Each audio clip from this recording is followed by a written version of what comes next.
Hey guys, today we are going to recharge the AC on this 2010 Ford Escape. If this video is helpful, can you just hit that thumbs up button? It helps me out a lot. First thing we're going to do is start the vehicle. And then we're going to turn the dial all the way to cold, turn on max AC, full blast. Then we're going to pop our hood and go under the hood. Under the hood, this is your low pressure side port cap. So we're going to unscrew this. Put that in a safe spot. Alright, now we're just going to attach our recharge hose to that low pressure port. Just push it on. And then we're going to look at our gauge here.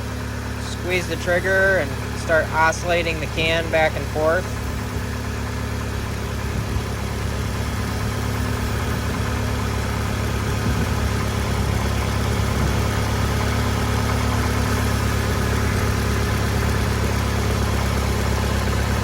Just replaced the AC condenser, so we're pretty much empty.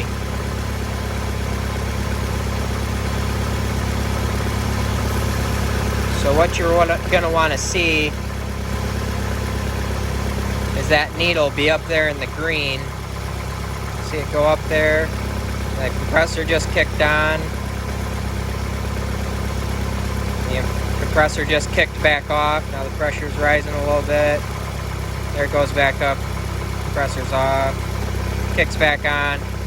So what you want to do is fill this up until it stays in that green and just stays on all the time. So I hope this video is helpful to you. If it was, hit that thumbs up button. It really helps me out a lot. Remember to replace your cap when you're done. So just take that off, put your cap back on, just like that. I'll have some links in the description below for Amazon products if you want to buy there. It helps me out a little bit. If not, no big deal. Thanks for watching and have a great day.